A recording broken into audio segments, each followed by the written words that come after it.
dikasih oleh Yesus Kristus, mari kita membuka firman Tuhan di dalam Matius pasal 4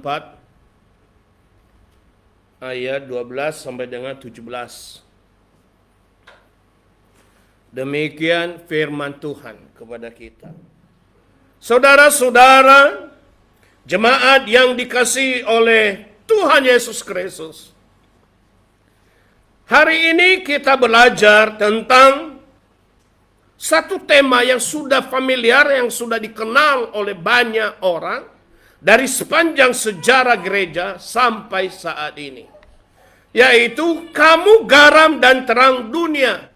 Seharusnya memang ayat ini tertulis di dalam Matius pasal 5 ayat 13 sampai 16.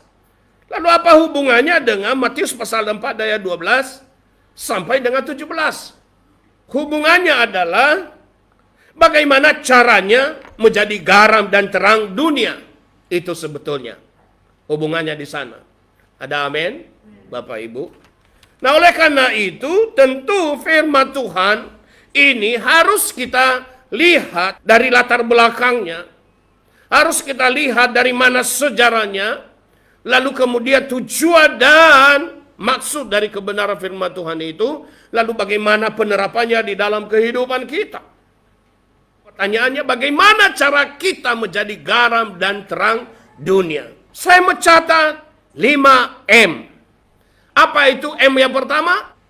M yang pertama untuk menjadi garam dan terang dunia adalah dijelaskan kepada kita, kamu harus memisahkan diri dari perbuatan kegelapan. Karena Elohim sendiri melihat terang itu baik. Jadi kalau Tuhan melihat bahwa ada terang pada kita, maka dia pandang kita juga adalah baik. Bapak Ibu, di dalam Kejadian pasal 1 ayat 4 dikatakan, Elohim melihat bahwa terang itu baik, lalu Elohim memisahkan terang itu dari gelap. Tuhan sendiri memisahkan, ya, Elohim sendiri memisahkan terang dari gelap pada waktu hari-hari penciptaan. Dia pisahkan antara gelap dan terang supaya tidak boleh campur aduk antara gelap dan terang. Maka hidup kita pun nggak boleh menjadi campur aduk, nggak boleh kita menjadi remang-remang. Terang yang terang, gelap yang gelap. Nah, untuk dapat memisahkan diri dari perbuatan kegelapan, maka kita harus berpaut di dalam Tuhan. Kita harus ada di dalam Tuhan. Dan Tuhan ada di dalam kita. Itu makanya Yesus berkata, jika kamu ada di dalam aku dan aku di dalam kamu, kamu akan memiliki terang hidup. Minta apa saja yang kamu kehendaki, kamu dapat menerimanya. Ada amin? Pada Kejadian pasal 1 ayat 1 dikatakan, beresik bara Elohim et ha-samai wa et ha-aret. Wahaaret hayeta tohu wabohu merak efet alpanai. Pada saat itu dia ciptakan dengan pakai kata, dengan hanya kata, hanya dengan satu kata, bara. Ciptakan dari yang tidak ada menjadi ada. Makanya dikatakan, jadilah terang-terang itu datang. Langsung ada. Jadilah pohon, pohon itu datang. Jadilah hewan, tumbuhan, semuanya jadi. Hanya dengan kata. Maka kita seharusnya, apa yang kita katakan, itu harus menjadi perbuatan kita. Sehingga kita mudah untuk memisahkan diri dari kegelapan dunia ini. Dunia ini menarik kita ke dalam, menghisapkan kita ke dalam gelap. Menghisap kita di dalam keinginan-keinginan dunia. Keinginan dunia nggak boleh menjadi keinginan kita. Tapi apa yang diinginkan oleh Tuhan dalam hidup kita, itu menjadi keinginan kita. Maka di dalam setiap kali kita membutuhkan segala sesuatu, lakukanlah, belilah, ya, raihlah itu sesuai dengan kebutuhan dan kemampuan. Jangan raih sesuai dengan keinginan dan pandangan. Nah, bagaimana untuk menjadi garam dan terang dunia? Yang kedua adalah merenungkan firman Yahweh siang dan malam. Dalam Mazmur pasal 89 ayat 16 berkata demikian. Berbahagialah umat yang mengenal sukacita, ya Yahweh, Mereka akan berjalan dalam terang wajah-Mu. Jadi kalau kita merenungkan firman itu siang dan malam, maka teranglah hidup kita. Mazmur 19 ayat 105 dikatakan, firman-Mu itu pelita bagi kakiku dan terang bagi alurku, bagi jalanku. Bahkan dikatakan di dalam Mazmur 139 ayat 9 sampai dengan 10 dikatakan, jika aku terbang dengan sayap fajar dan membuat kediaman di ujung laut, juga di sana tangan-Mu akan menuntun aku dan tangan kanan-Mu memegang aku. Kenapa? Karena Roh-Mu ada juga di sana. Jadi untuk mendapatkan menjadi garam dan terang dunia itu, yang kedua, merenungkan firman itu siang dan malam. Supaya firman itu menjadi makanan rohani kita. Supaya firman itu mengenyangkan kita, membuat kita sehat. Rohani kita sehat. Hubungan kita dengan Tuhan sehat. Hubungan kita dengan sesama sehat, baik. Dan kegelapan sirna dalam hidup kita. Yang ketiga, dikatakan menjadikan roh Yahweh terang hidup. Kita baca bersama-sama ayat yang tertulis di atas. Mazmur 139 ayat 11, 12. Demikian, bersama-sama. Jika aku berkata, sesungguhnya kegelapan akan melingkupi aku, maka malam sekalipun akan menjadi terang di sekelilingku. Bahkan kegelapan tidak akan menjadi gelap padamu, tetapi malam akan bercahaya seperti siang hari. Sebagaimana kegelapan, demikianlah terang. Jadi kalau ada roh Tuhan dalam hidup kita, sekalipun gelap, kita akan tetap menjadi terang. Biarkan roh Tuhan, biarkan Ruach HaKodes itu bekerja menguasai kita. Karena kata firman Tuhan di dalam 1 Korintus, kamu adalah baik Roh Kudus, tahtanya Roh Kudus. Jadi kalau Roh Kudus bertahta dalam hidup kita, maka kita mampu menjadi terang. Di dalam Mikha pasal 7 ayat 8 dikatakan, biarlah yang memusuhiku tidak bergembira atasku, karena ketika aku jatuh, aku bangkit ketika aku duduk dalam kegelapan, Yahweh adalah terang bagiku. Jadi musuh tidak bisa menertawai kita, tidak bisa mencibiri kita, tidak bisa menjatuhkan kita. Kenapa? Karena ada terang Yahweh pada kita. Hal yang keempat, di dalam ayat ini, Bapak Ibu, di dalam ayat yang sudah kita baca tadi, Matius pasal 4 ayat 16 dikatakan, bangsa yang duduk dalam kegelapan mereka, dan bagi mereka yang duduk di suatu negeri, dan dalam bayang-bayang kematian, terang telah memancar atas mereka. Terang telah memancar atas mereka. Berarti M yang keempat adalah menerima Yesus atau Yesua yang adalah terang hidup. Sekali lagi, yang keempat, menerima Yesua yang adalah terang hidup. Jadi ketika Yesus datang, maka bangsa yang gelap ini, yang sudah gelap ini, datanglah terang. Dalam bahasa Alkitab dikatakan, Origadol. Origadol itu artinya terang yang besar. Terang yang memenuhi alam semesta. Terang yang menerangi seluruh kegelapan, itu Origadol. Gadol itu artinya besar. Gadol itu bukan cuma besar, sebesar bola. Tapi lebih besar dari alam semesta, itu gadol. Makanya dikatakan, saya baca dalam bahasa aslinya kepada kita. Demikian.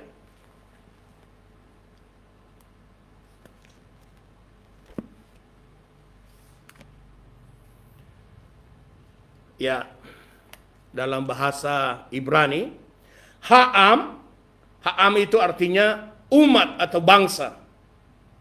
Ha'am, Hikolkim, Bahosek.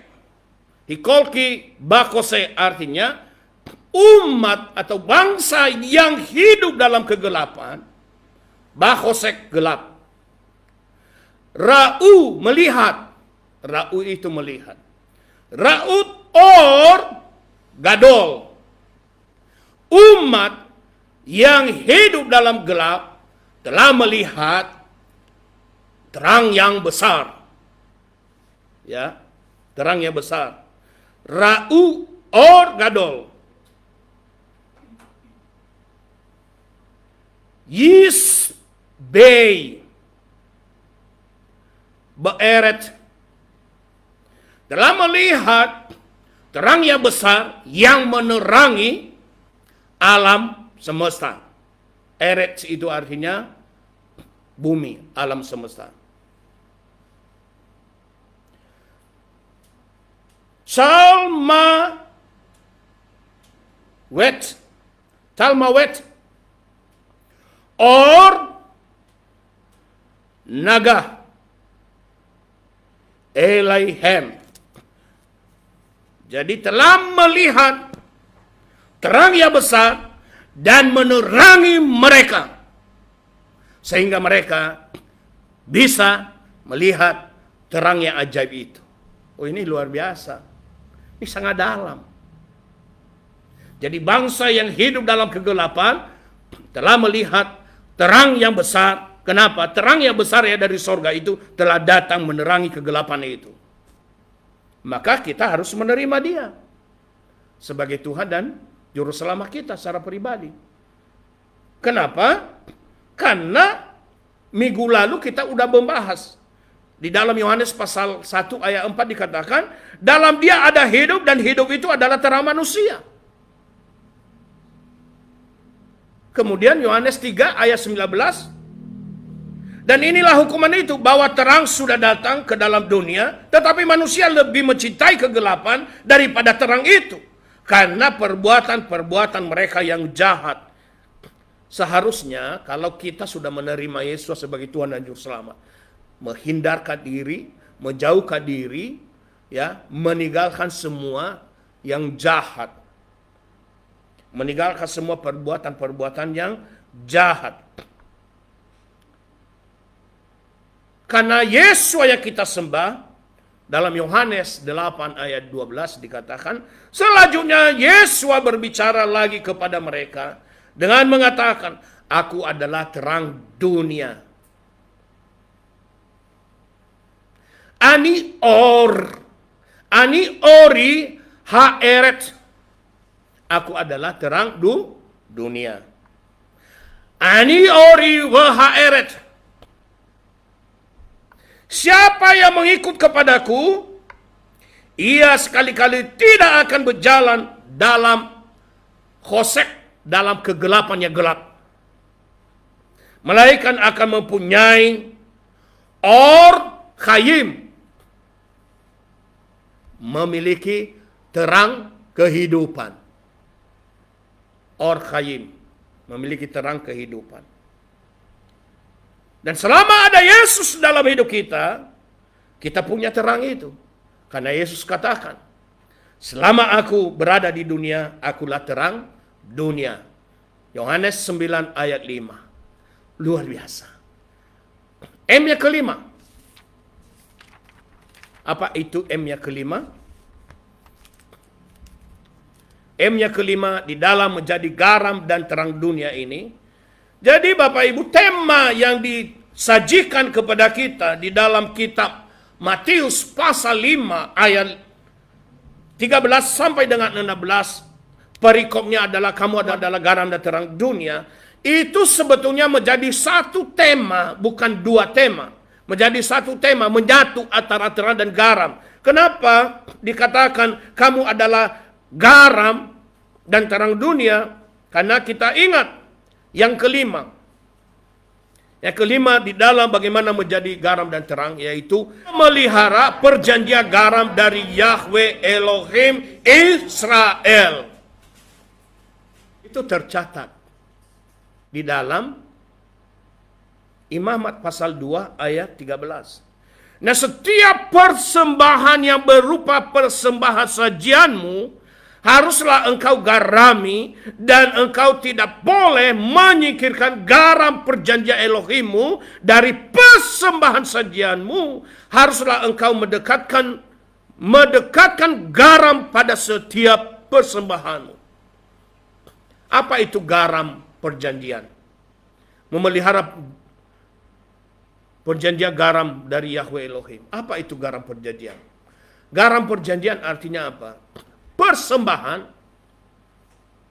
yang digarami. Persembahan yang digarami itu adalah menjelaskan kepada kita bahwa setiap persembahan kita harus memenuhi unsur-unsur. Yang pertama, unsurnya apa? Persembahan yang tulus. Yang kedua, unsur yang kedua, persembahan itu harus persembahannya berkenan kepada Elohim, seperti persembahannya Habel. Itu yang disebut dengan garam perjanjian. Yang ketiga, unsur yang ketiga, persembahan itu harus kudus. Harus kudus. Nggak boleh yang haram. Nggak boleh barang curian dijadikan persembahan. Nggak boleh barang yang dikorupsikan dijadikan persembahan. Mempermalukan nama Tuhan. Ada banyak anak-anak Tuhan akhir-akhir ini, ada orang Kristen, pejabat negara, mempermalukan nama Tuhan. Korupsi. Ini bulan Desember lagi. Dana untuk masyarakat dikorupsikan. Tidak menjadi contoh. Untung ketangkap. Kalau nggak ketangkap, pasti dia hasil korupsinya diambil persepuluhannya dikasih ke gereja. Dan itu menjadi barang haram. Materi yang haram. Dana yang haram. Gereja nggak tahu. Tapi Tuhan tahu. Akibatnya kepada gereja sih nggak ada. Tapi akibatnya kepada anak cucunya. Nah, Tuhan mencegah sebelum dia memberikan persembahannya. Tuhan cegah. Supaya jangan menjadi kutuk bagi anak cucunya. Makanya hati-hati. Kita memberikan persembahan saja. Jangan memberikan walaupun uang misalnya 20.000. Kalau uang 20.000 ada 2 di dompet kita, ada uang 20.000 di dompet kita, pilih kalau misalnya persembahkan selembar 20.000, pilih uang lembar yang bersih. Kalau perlu uang yang baru itu berikan kepada Tuhan. Jangan yang sudah lusuh-lusuh, yang sudah diremas-remas. Makanya persembahan. Ya, kita memberi persembahan, jangan uang itu diremas-remas, dilipat-lipat baru dimasukkan. Jangan. Ambil aja, masukkan, lipat satu udah masuk ke dalam kantong persembahan. Itu menggambarkan ketulusan kita. Apa unsur pertama tadi apa? Harus tulus. Harus berkenan kepada Elohim. Harus apa? Kudus. Harus sesuai dengan kemampuan. Unsur yang berikutnya tidak boleh diketahui oleh orang lain. Kita aja sama Tuhan yang ketahui, lalu nanti bendahara gereja mengelolanya, dia nggak tahu uang ini dari mana, nggak apa-apa. Tapi kalau namanya pertanggungjawaban harus tetap. Hidup kita pun juga harus kudus. Itu yang disebut dengan perjanjian garam. Dan kalau kita udah lakukan itu, maka perjanjian garam itu di dalam Bilangan pasal 18 ayat 19 dikatakan begini. Nah, semua persembahan hujukan dari hal-hal kudus yang Bani Israel hujukan kepada Yahweh, aku telah berikan kepadamu dan kepada anak-anak lelakimu dan kepada anak-anak perempuanmu yang bersama engkau dengan suatu ketetapan untuk selamanya. Itulah suatu perjanjian garam untuk selamanya di hadapan Yahweh bagimu dan bagi keturunanmu yang bersamamu. Artinya apa? perjanjian garam itu sampai kepada generasi berikutnya, sampai kepada anak keturunan. Jadi nggak main-main, Bapak Ibu. Itu yang disebut dengan menjadi garam. Jadi kita pelihara perilaku-perilaku kita. Di dalam 2 Tawarikh 13 ayat 5 dikatakan, tidakkah kamu mengetahui bahwa Yahweh Elohim Israel telah memberikan kerajaan kepada Daud atas Israel untuk selama-lamanya, untuk ia dan untuk anak-anaknya suatu perjanjian garam. Jadi perjanjian garam juga adalah menerima hak kedudukan sebagai anak raja. Dan kita ini adalah anak raja. Kenapa? Karena Yesus adalah raja di atas segala raja. Jangan kita sudah menjadi anak raja, lalu kemudian pindah menjadi anak pembantu. Pindah menjadi anak gampangan. Tidak.